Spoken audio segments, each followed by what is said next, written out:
Thomas y su madre estaban cenando en la cocina. Aún no había oscurecido. Por lo general, cenaban más tarde, pero ese día Gregory Barnes, el padre de Thomas, había salido a buscar trabajo, y por acuerdo tácito, madre e hijo querían estar en la cama cuando regresara. Hablaron poco. Brooke Barnes llegaba tan cansada después de lidiar con 2 trabajos que lo único que quería era cenar y meterse en la cama. Thomas, por su parte, le seguía dando vueltas a distintas formas de conseguir dinero.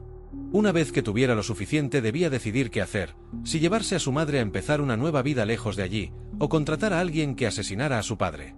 Quizá, ambas cosas. Cuando Thomas estaba recogiendo los platos, oyeron la puerta de la calle. Madre e hijo cruzaron una mirada de intranquilidad. «Vete a tu cuarto». Thomas no hizo caso a su madre inmediatamente. En primer lugar, por no dejarla sola, y en segundo, porque para ir a su cuarto tenía que pasar por el salón. «Vete a tu habitación, Thomas». A mala gana, el chico acabó cediendo.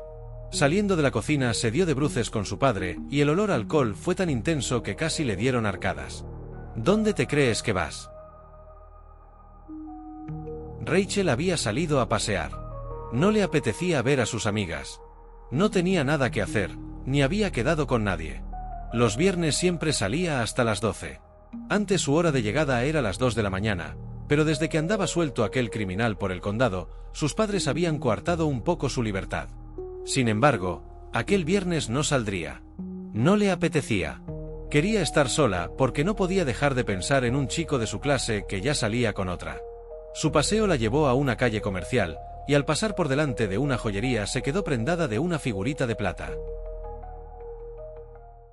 Ken le pasó el carné a Alice para que lo pudiera examinar. «Tú lo viste igual que yo. Era la foto de Ruben». «¿Y su nombre?», corroboró Alice. «¿No lo habrás dejado en casa? ¿No habrás cogido este por error?» Ruben tuvo que intervenir. «Ya os he dicho que yo no tengo ningún carné como ese. No he pisado el polideportivo en mi vida». «Pero es imposible. Ambos lo vimos. Era tu foto. Tu padre también lo vio», recordó Alice. Ken se dejó caer de nuevo en el banco. «¿Me estaré volviendo loco?» Después miró a Alice y dijo: «Mi padre no vio la foto de Ruben. Me vio a mí. Me dijo que si no era yo se me parecía mucho. Y yo pensé que había bebido tanto que ya ni me reconocía. ¿Cómo es posible?» Alice estaba asustada. Consideraba que de ver fotos inexistentes a descubrir que tu reflejo en el espejo mira para otro lado no había más que un paso. «Por lo visto, mi tío se ha asegurado de que veníais a verme». «Estás otorgando poderes sobrenaturales a tu tío», dijo Ken. «Hipnosis», aventuró Alice. «Quizá no sea tan sobrenatural». Ken negaba con la cabeza. «Tiene que haber una explicación más racional». Ya se le había olvidado por completo su máxima de abrazar cualquier cambio con alegría. «¿Qué le pasa a tu perra?», advirtió Alice. Timotea volvía de una rápida escapada a la fuente, pero en lugar de caminar hacia adelante, estaba volviendo hacia atrás. Tenía la cabeza girada para ver dónde ponía las patas, y si no hubiera sido por ese detalle, bien hubiera parecido una escena en rebobinado lento de una película de vídeo. Al descubrir que los 3 chicos la estaban mirando, Timo se dio la vuelta y corrió hacia su amo meneando la cola, pero Ruben se apartó de ella como si se tratara del mismísimo diablo. ¿Alguna vez había hecho eso? Ken parecía a punto de perder los nervios. Lo que acababan de presenciar le había dejado muy mal cuerpo. Por un momento había llegado a pensar que la realidad se estaba dislocando. «No lo sé. Timo es de mi hermana. Ella suele sacarla más que yo. Puede que la haya estado adiestrando o algo. ¿A caminar marcha atrás? Lo cierto es que la perra ahora se comportaba como cualquier otro can». «¿Qué hacemos ahora?», preguntó Alice. «Tendremos que leer esa carta y lo que contenga, el sobre de las instrucciones», dijo Ken. «Entonces, ¿vais a ayudarme? Esa pregunta sobra, ¿no crees? Parece que estamos tan metidos en esto como tú, nos guste o no». Thomas caminaba sin rumbo fijo.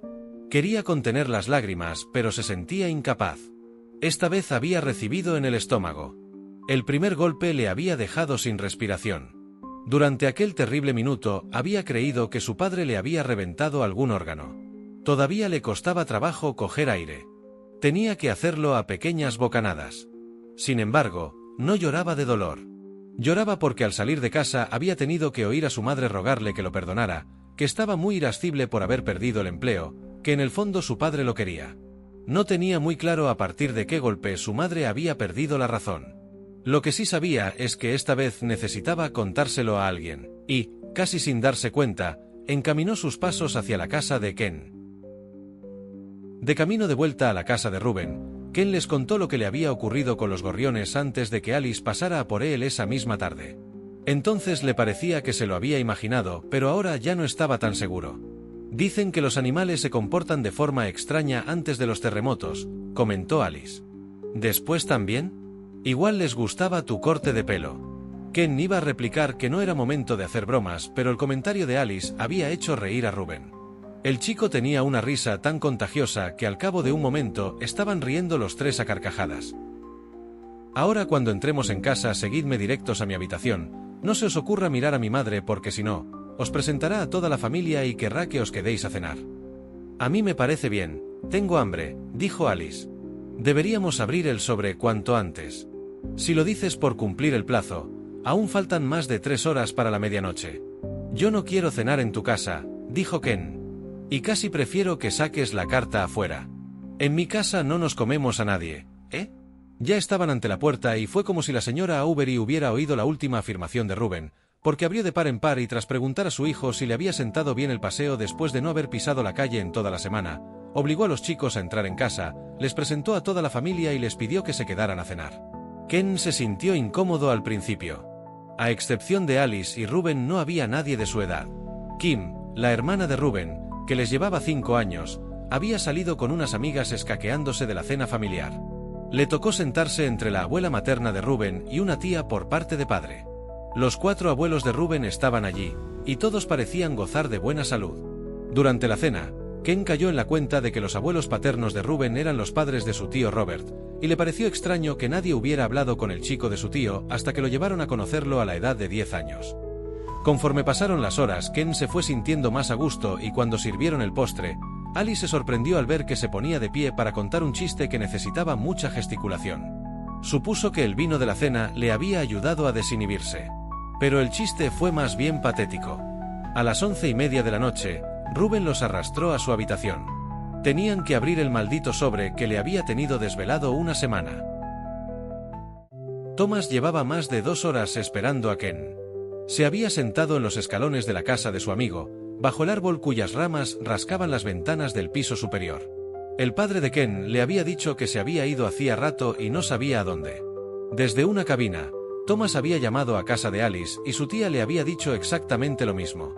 Miró a ambos lados de la ancha calle y solo vio, entre retazos de noche, niebla en las farolas. Nadie se acercaba. Ken no regresaba aún. Thomas volvió a prometerse que si no aparecía antes de contar hasta 100 se iría a su casa. El estómago apenas ya le dolía, pero empezaba a sentir frío en el corazón. Rubén encendió la luz de su cuarto. Aunque había 2 apliques en la pared, solo uno tenía bombilla, y precisamente un segundo después de encenderse, se fundió con un chasquido similar al que hacía la mosquitera eléctrica de la cocina cuando un inocente mosquito tenía la ocurrencia de posar sus patas en aquella luz tan atrayente. «Vaya, ya es mala pata», comentó el muchacho. Encendió un flexo que tenía en el escritorio y pidió a Alice que cerrara la puerta. Cuando la chica iba a hacerlo, Timo apareció corriendo desde el salón como si no quisiera perderse lo que aquellos 3 fueran a hacer en el cuarto de Rubén, y miró a Alice con ojos suplicantes.